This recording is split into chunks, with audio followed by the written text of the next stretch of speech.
Hi guys, welcome to my YouTube channel Smart Learning Everyday. Today we will discuss about George Chapman. आज हम George Chapman के बारे में discuss करने वाले हैं। जॉर्ज चैपमैन है जो वो एक इंग्लिश ड्रामेटिस्ट थे, क्लासिकल स्कॉलर थे एंड चैपमैन है जो वो सबसे ज़्यादा याद किए जाते हैं अपनी translation Homer, Iliad and Odyssey के लिए। अगर अभी तक आपने मेरे चैनल को सब्सक्राइब नहीं किया है तो सब्सक्राइब कर लीजिए, बेल के आइकन को प्रेस कर लीजिए एंड ऑल पे सिलेक्ट कर लीजिए। इससे क्या होगा, मैं जो भी नई वीडियो अपलोड करूँगी उसकी नोटिफिकेशंस आपको मिल जाएंगी। जॉर्ज चैपमैन है जो उनका बर्थ हुआ था 1559 में एंड उनकी डेथ हुई थी 1634 में। 1559 में उनका जन्म हुआ एंड 1634 में उनकी डेथ हुई। Was born at Hitchin in Hertfordshire. He was an English dramatist, translator and poet. George Chapman का बर्थ कहाँ पे हुआ? हिटचिन, हर्टफोर्डशायर में एंड वो एक इंग्लिश ड्रामेटिस्ट थे, ट्रांसलेटर थे एंड पोइट थे। He was classical scholar whose work shown that influence of Stoicism. Chapman has been identified as the rival poet of Shakespeare's sonnet by William Minto and as an anticipator of the metaphysical poet of the 17th century. George Chapman क्या थे? George Chapman एक classical scholar थे, dramatist थे and वो influence थे stoicism से। Chapman has been identify as the rival poet of Shakespeare sonnets by William Minto. जो Chapman है वो आइडेंटिफाई किए जाते हैं राइवल पोइट के रूप में शेक्सपियर के सोनेट्स बाय विलियम मिंटो से and as an anticipator of the metaphysical poet of the 17th century. Chapman is best remembered for his translation Homer, Iliad and Odyssey and Homeric, Batracho, Machina.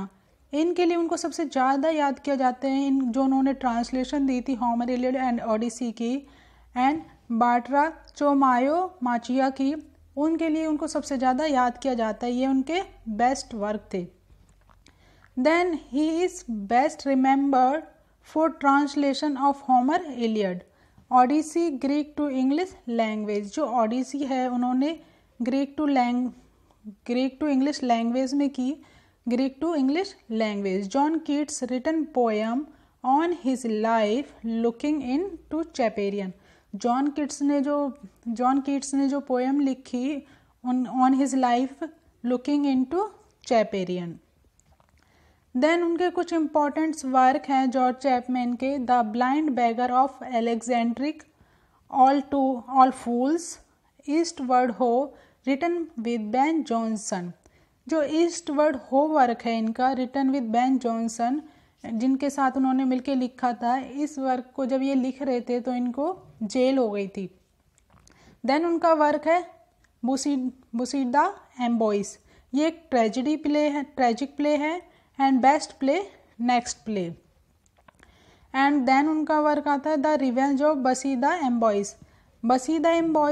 The revenge of Bussy D'Ambois, ये एक ही नाम है, एक ही work, उनका जो एक work था उन्हीं के ये 2 नाम्स है। इस नाम से भी आपको एग्जाम में क्वेश्चन पूछा जा सकता है, इस नाम से भी।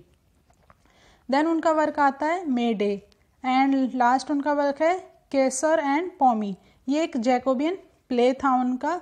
तो उनके कुछ इंपॉर्टेंट वर्क्स कौन कौन से? The blind beggar of Alexandria, all fools, eastward ho जो उन्होंने बेन जॉनसन के साथ मिलके लिखा था। ये इस तरह से भी इसमें क्वेश्चन बन सकता है। ईस्टवर्ड हो जो वर्क है जॉर्ज चैपमैन का वो उन्होंने किसके साथ मिलके लिखा? बेन जॉनसन के साथ। बसीदा एम्बॉइस, ये एक ट्रेजिक प्ले है एंड इसका सेकेंड नाम क्या है? The revenge of Bussy D'Ambois, May Day and last उनका वर्क आ जाता है कैसर एंड पॉमी। ये एक जैकोबियन प्ले था।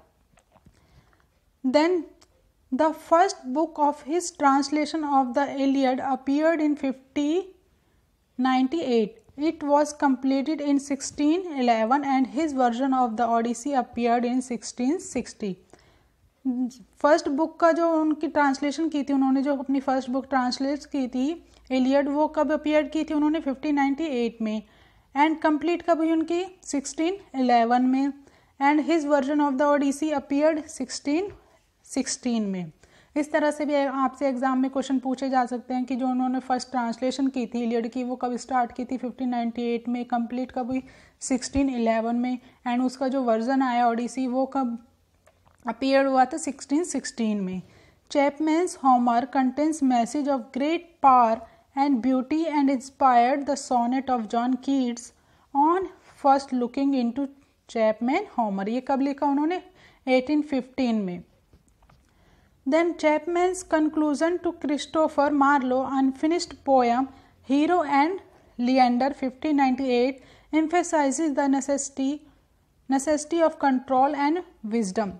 जॉर्ज चैपमैन ने कंक्लूजन निकाला जो क्रिस्टोफर मार्लो ने अपना अनफिनिश्ड वर्क लिखी, अनफिनिश्ड पोएम लिखी जो उनकी अधूरी पोएम थी hero and Leander, emphasize the necessity for control and wisdom। Euthymia Reptis or the Tears of Peace, Chapman's major poem, is a dialogue between the poet and the lady Peace। George Chapman का जो ये work था यूथिमाया and रेप्टिस, ये उनका famous work था और इसमें dialogues हैं वो किसके बीच में कन्वर्ट होते हैं, poet and the lady piece के बीच में। Who is mourning over the चॉर्स caused by man's valuing worldly objects above integrity and wisdom। Chapman was imprisoned with Ben Jonson and John Morris in 1605 for writing Eastward Ho। जो George Chapman है imprison मतलब उनको सजा हो गई थी, वो जेल में गए थे। बैन जॉनसन एंड जॉन मार्टसन के साथ उन्होंने एक वर्क लिखा था ईस्टवर्ड हो। जब ये इस वर्क को लिख रहे थे बैन जॉनसन और जॉन मार्टसन के साथ में मिलके ईस्टवर्ड हो, तो उसके लिए उनको सजा हो गई थी। ये वर्क लिखा था उन्होंने 1605 में। क्यों हुई थी? A play that James I, the King of Great Britain, found offensive to his fellow Scots of Chapman's dramatic works. About a dozen plays survive, chief of which are his tragedies। George Chapman ने Ben Jonson के साथ and George मार्टसन के साथ मिलके जो work कर रहे थे ये ईस्टवर्ड हो, उसके लिए उनको 1605 में ये वर्क कर रहे थे, उसके लिए उनको जेल की सज़ा हो गई थी। क्यों हुई थी?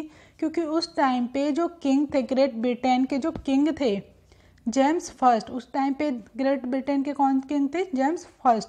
तो उन्होंने इनके इस वर्क में ये पाया कि जो उनके फ्रेंड थे उसके लिए ये वर्क थोड़ा आक्रामक हो रहा है। इट मीन्स उनके लिए वो सही तरह से नहीं लिख रहे थे, विरोधी टाइप का लिख रहे थे। Work about a dozen play survive, chief of which are the his tragedies, Bussy D'Ambois उन्होंने 1605 में लिखा।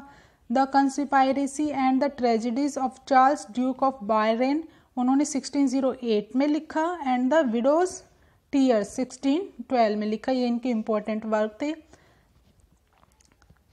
आई होप फ्रेंड्स आज की क्लास आपको अच्छी लगी हो तो लाइक करें, शेयर करें एंड सब्सक्राइब करना ना भूलें फ्रेंड्स, एंड कमेंट ज़रूर दें अपना।